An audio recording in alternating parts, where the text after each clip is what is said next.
Brian, thanks so much for coming on. Who are you and what do you do? So my name is Brian, and yeah, I'm an incoming SDR. Yep, Start next Monday. let's go. So exciting times, yeah. Yeah. And tell us, what were you doing before your transition into tech sales, before Entr Tech? What was your career path? Yeah, so I actually started in market research. I was working in a call center, Yeah. and that's where I actually got my first experience of cold calling. Yeah. It was my first ever job, and lo and behold, it was cold calling. Yeah. Yeah, we were hitting some daily targets. That was my first experience of really hitting targets. And that job kind of evolved into a BDR role. But Yeah. obviously, I've realised now that it's a BDR role. They used to call it business shifts. Business I don't really know shifts. what that meant. Yeah, As yeah, a 19-year-old. Yeah. But yeah, that was a BDR role. And it was like 1 year of my life that Wow. I was a BDR. But I didn't really realise. It was a job that for me was convenient. It was outside my house, basically. Was it? It was Okay, very perfect. close to my house, yeah. And it was just a job that I was doing whilst I was in sixth form Yeah. and university. Wow. So you did that on the weekends, or how did that So work? it was a 0-hour contract. So I would do it after school, Nice. after when I had time, Yeah. and then always on the weekends. Nice. Always on the weekends. That's pretty impressive. So you're working through high school and through university. Yeah, Nice. it was nice Yeah. having money in. Yeah, exactly. It's important. Yeah, 100%. And then where did that evolve in terms of, did you finish your degree or you left midway through? So I had to sacrifice that role during my halfway through second year of university. Yeah. Just because it was getting more intense. Yeah. I was getting my dissertation, so I had to just let go of that job. Yeah. So yeah, I went through uni during COVID, Nice. which was awful. Yeah, I can imagine. First year was great. It was no COVID, and then second and third year, we had COVID. And my degree, it's about 40% practical, Yeah. 60% theory. So it affected a lot of my degree, and I think I lost a lot of passion. It burnt Yeah. me out a little. Yeah. But luckily enough, after university, I got a job straight away as Yeah. a lab technician. Mm. Worked in there for a bit. Interesting. And then I worked my most recent role, which Yeah. was in a tech startup in Milton Keynes. Nice. And during those two roles is where I kind of realized, this is not for me. This is something I need to change. I want to do something else. Funnily enough, after work one day, I was literally just doom scrolling on my bed, Yeah. and I come across Entr Tech. I don't know if it was TikTok or YouTube. Yeah. And I saw Entr Tech, and I thought, this is a scam. Yeah. I was thinking, this is not legit, right? There's too many good things that are here, especially because, it mentioned cold calling, all the things that I've done.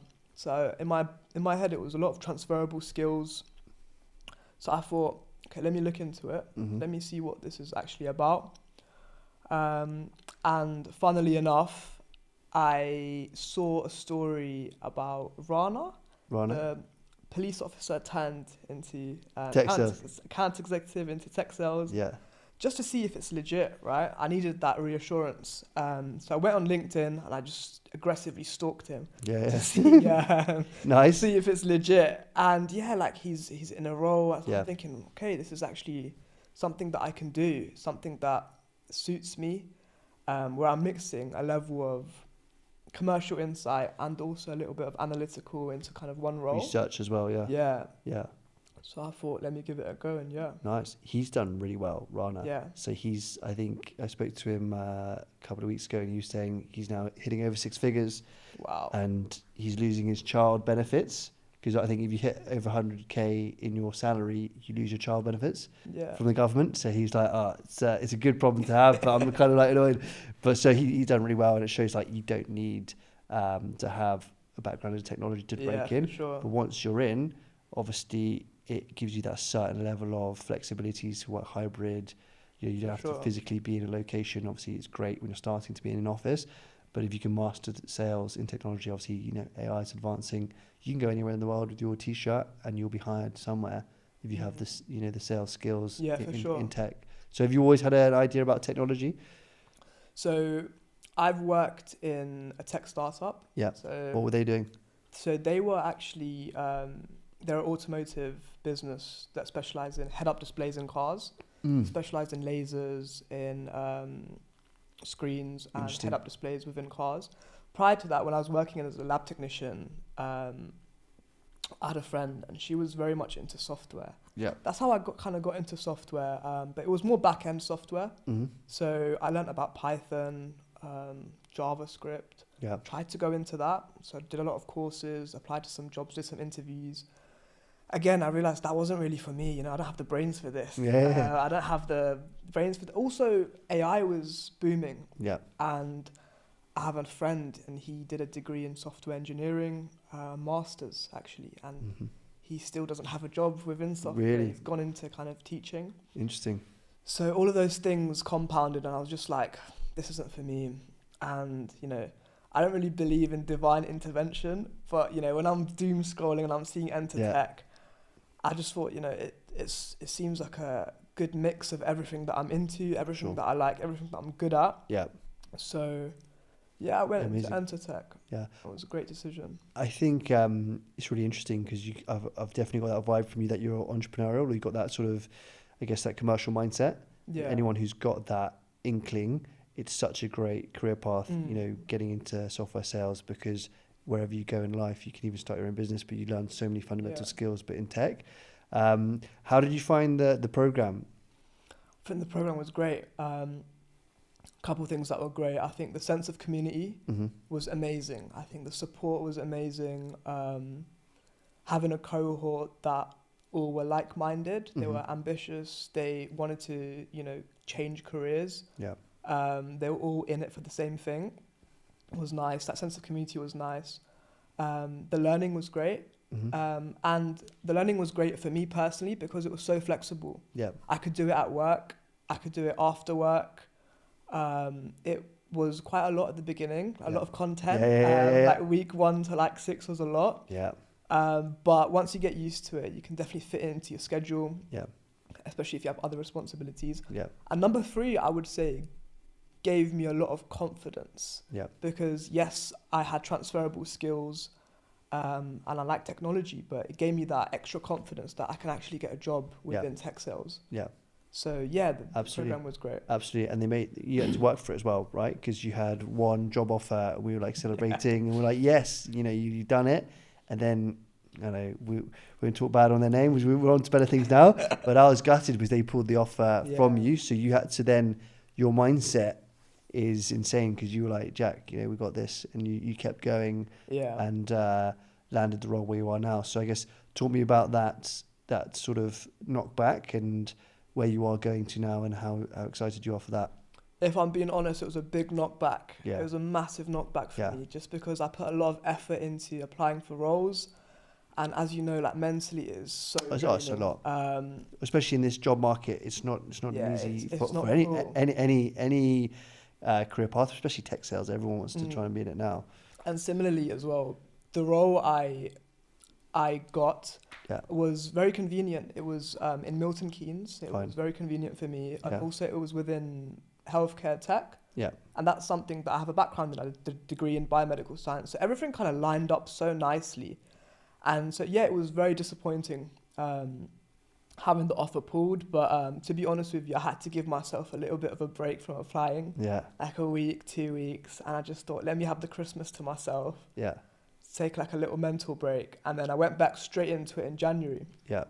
And I managed to get an offer in March. Yeah. And I start next week. Amazing. Yeah. And what does that company do? What sort of sector are you going to be working in? So this is marketing tech. Nice. They specialize in marketing tech for fashion and luxury brands. Wow. So, your Gucci's, your Balenciagas, they're like a global company and it's a remote job as well. Wow. So, so for me, during that period from having that offer pulled to getting an offer, it's cliche and cringe, but it is a lot of mental, you have to have that mental, fortitude. For sure, that resilience. To get through that because you get a lot of imposter syndrome as well, thinking, is this really for you? You're not really, there's no results. Yeah. So it's a lot of resiliency, definitely. Yeah, for sure. And that word is like a buzzword. And you'll need that in the role. Yeah, I know, right? Yeah. So yeah, and it's just persistence. Yeah. Just keep at it, even if you're not seeing results. Just keep at it. Yeah, for sure. And rewards. Tell me, was it Naomi who was helping, or was it Michelle on the sort of interview? It was Michelle. And did she give you some sort of tips and confidence to role play, and what was she helpful with? She definitely gave me some pointers. She just helped me with how to be in terms of confidence, you know, have that level of confidence, which is so important in interviews. For sure. And I think that's something you always champion as well, is even if you're not feeling confident, act confident. Yeah. And that is number one thing, because even with that job offer that was pulled, going into that presentation, I was a little nervous. Presenting to like a sales director or a CEO is a bit nerve-wracking. And, I remember being on the call to you and you were just like, just be confident. Yeah, because they want you to do well as well. Almost act like you've got the role. And that definitely stuck with me during that time, because I don't know where the confidence came from, but it came, and then I smashed that presentation. So I think number one thing is be confident. Yeah. And have that level of, you can do it. Yeah, and don't overthink the outcome. What's the worst thing they're going to say is no, fine, we're on to the next one. But I do think there's, as you say, like, it sounds cliche, but a little bit of fate with things. You'll always land at the company you're meant to be. And I guess your path, if you put in the work and believe in yourself, good things open up. What excites you about your new role? So fully remote. What are you excited about? Potentially question marks of, like, I guess, is it a mixture of emotions when you're going into a new role? How are you feeling about it? I'm excited. Yeah. I'll be honest with you. I'm excited. And it's not just excitement. It's I'm looking forward to just starting, and then finally building myself from there. Yeah. And I'm excited that it's remote. I think that's pretty rare. Yeah, it is. Fully remote from the start. Role it's quite nice. Yeah. I'm excited for that adaptation of getting myself organized, consistent within a remote role. Yeah. Also, the advantage of that is you're kind of forced to be good. Yeah, you are. You don't really have anyone around you all the time. Yeah. So you're forced to be good. So I'm excited about the learning curve.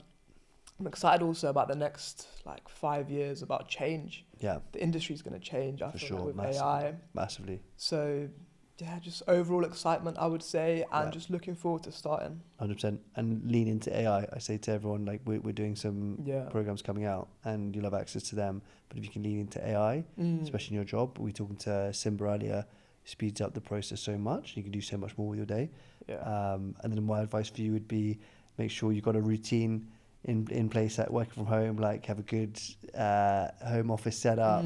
Make sure you're making time to, take a walk out round, outside for lunch, take steps in evening or morning, whatever if you go to gym or go for a walk or run. It's really important. And hopefully we're doing a run club next month and some meetups. Probably stay this offline, but definitely get amongst the community and let me know also how I can help. Michelle will be there. Of course, you're going to smash it. So I'm really excited to see how that develops. And big congratulations again, I'd say. Yeah. Cool. Well, thanks for coming on, mate. Anything else you want to cover? I think that's pretty much everything. That's probably it, yeah. Smashed it. Probably it. Cool. You're the man. Yeah.